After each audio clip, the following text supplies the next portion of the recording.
Let's take a second look at something that you might have breezed by in episode 3 of The Acolyte. Here's the quote. This isn't about good or bad.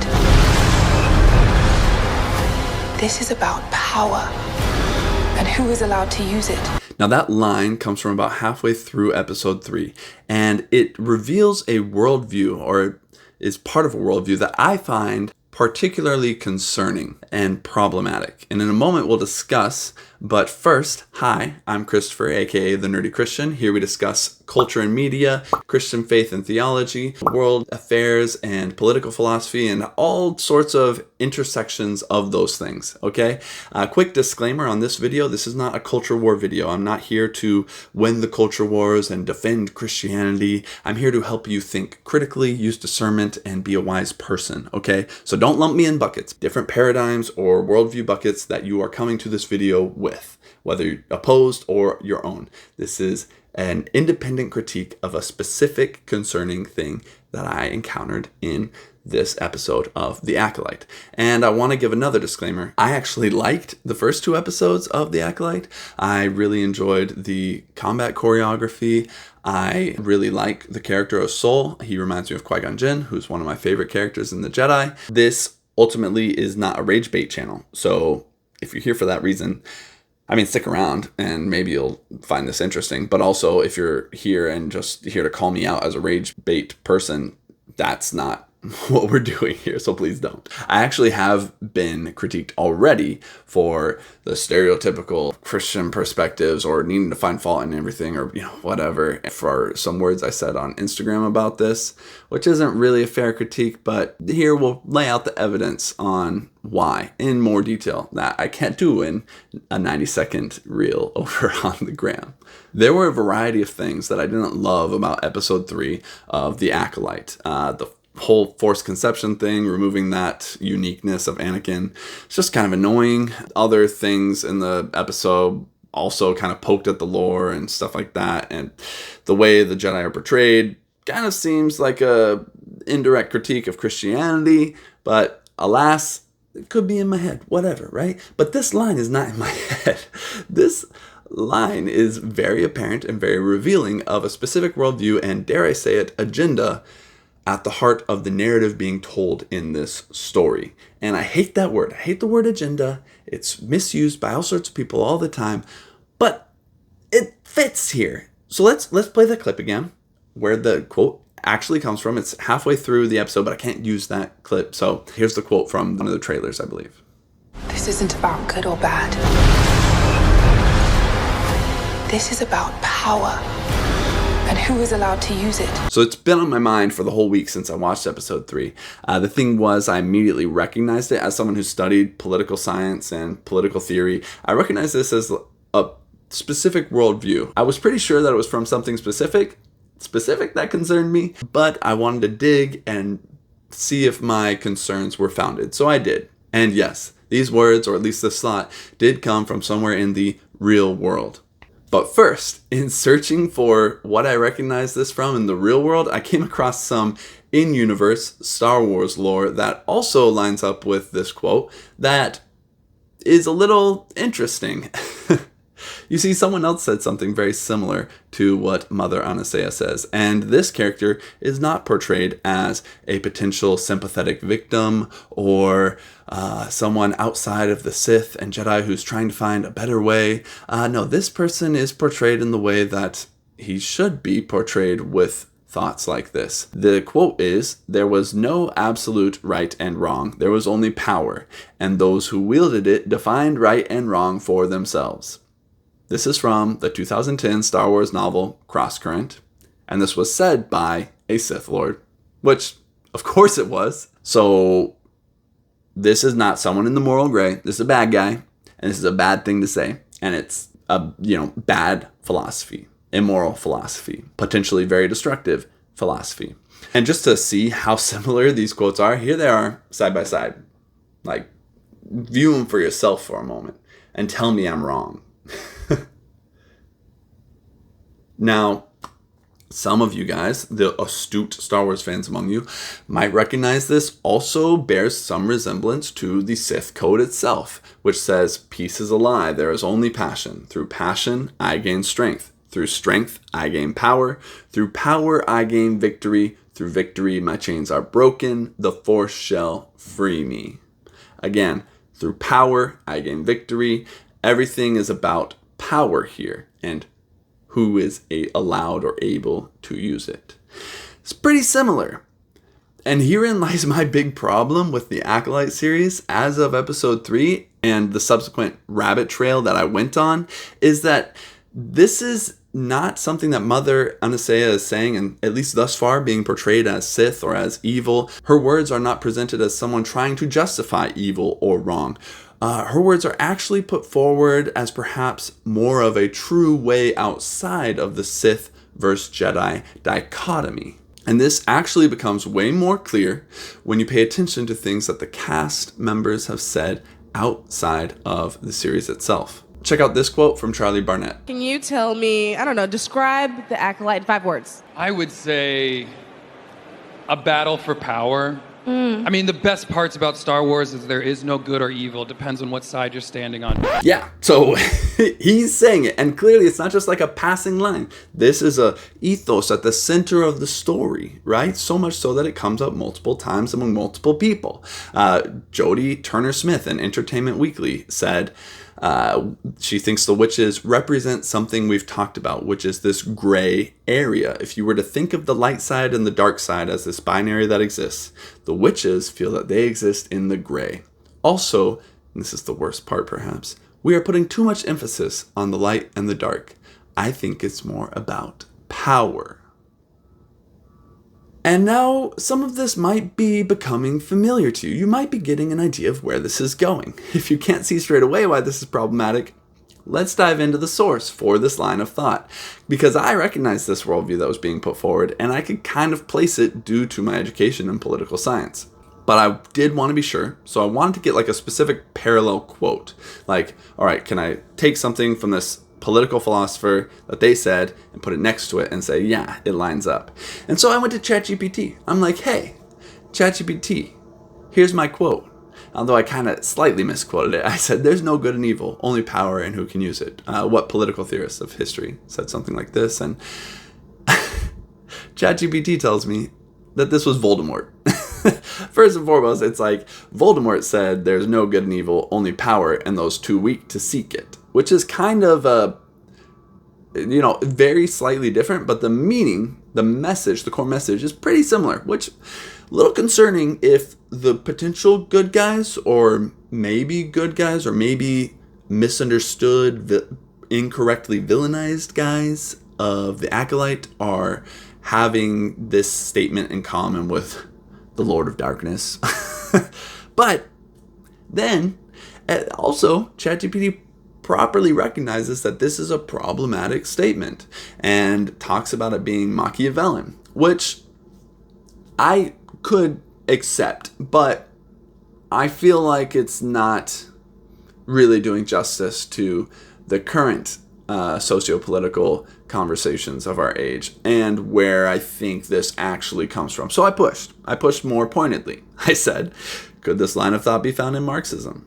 And you guys, I am not exaggerating when I say I was somewhat shocked to get like a wholehearted defense, like an apologetics of Marxism from ChatGPT. I would expect maybe some nuance, maybe some would consider it to say that, but also this. But no, it just like straight up and says that this doesn't align directly with Marxism.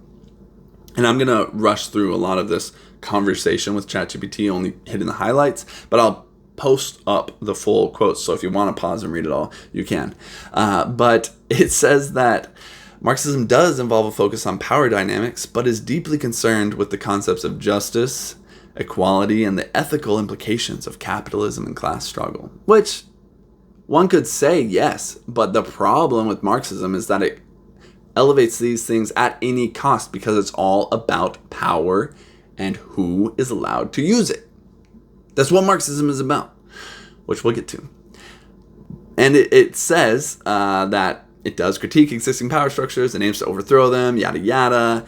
envisions an end to power disparities. The focus is more on collective power used to achieve common good rather than power used for individual aggrandizement. Which, no, it's collective of whoever is identified as the proletariat. Okay? That's Marxism. Like, their collective good. In function, never has been about everyone's common good. Maybe in theory, you could argue, but in function, no. So yeah, this is like a whole apologetic for Marxism, which I was kind of surprised by. And then I poke, I say, are you saying Marxism is good? And it just kind of, chickens out and says, whether Marxism is considered good or bad can vary widely, blah, blah, blah. So I get a little more pointed. Well, has Marxism ever been applied positively?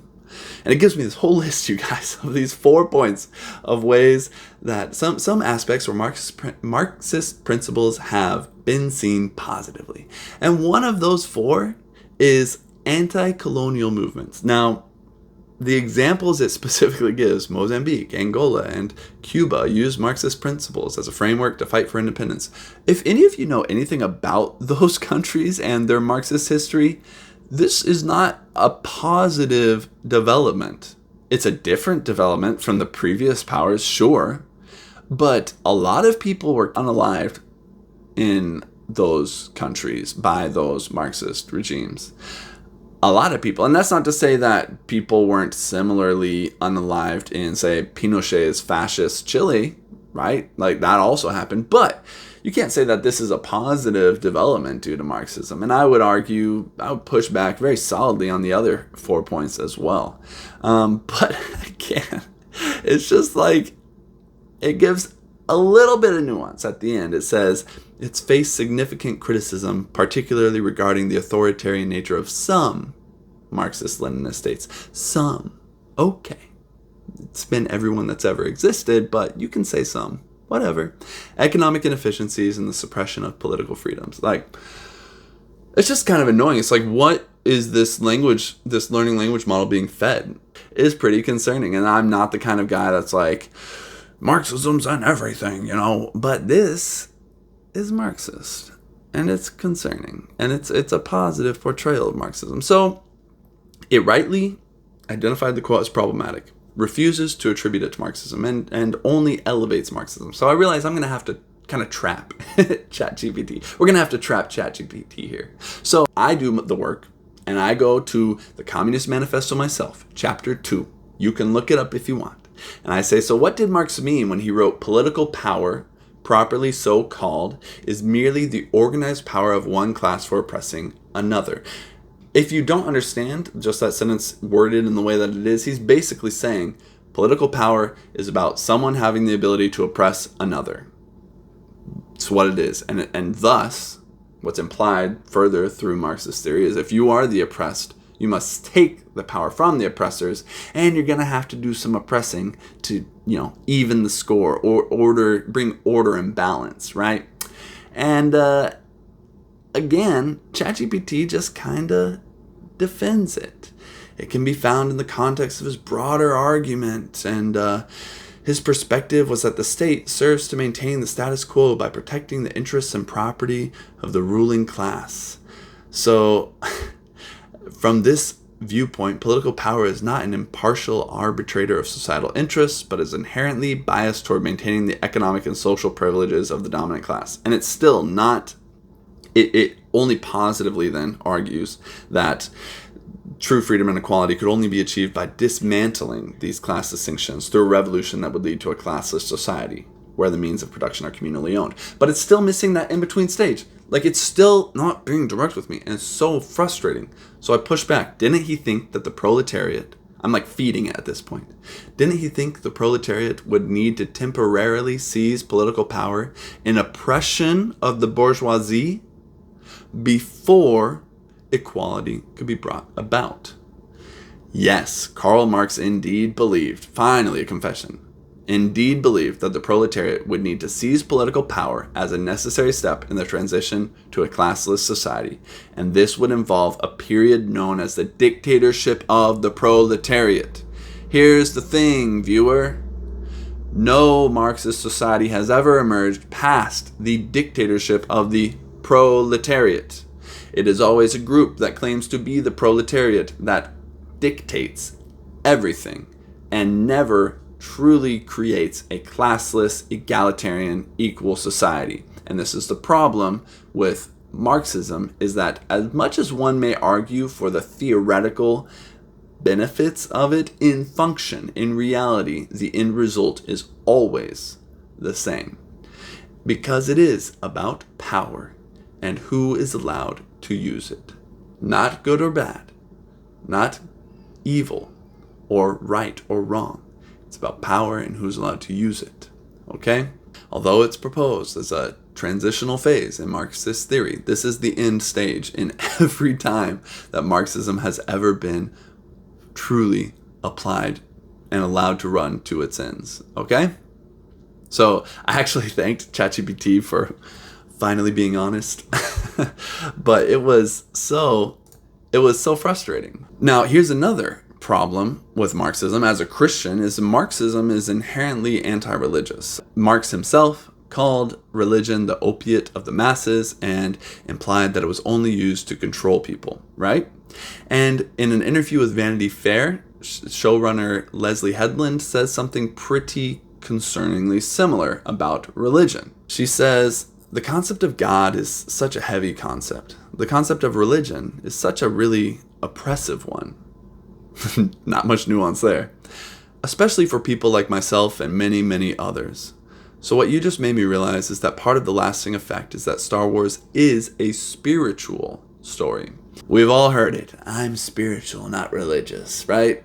And that's exactly the worldview that's being put forward here, is religion equals control, domineering, wrong, the power structures that be, the power structures of the bourgeoisie. And the Jedi, similarly, are kind of portrayed in that way, at least so far. We'll see how it goes.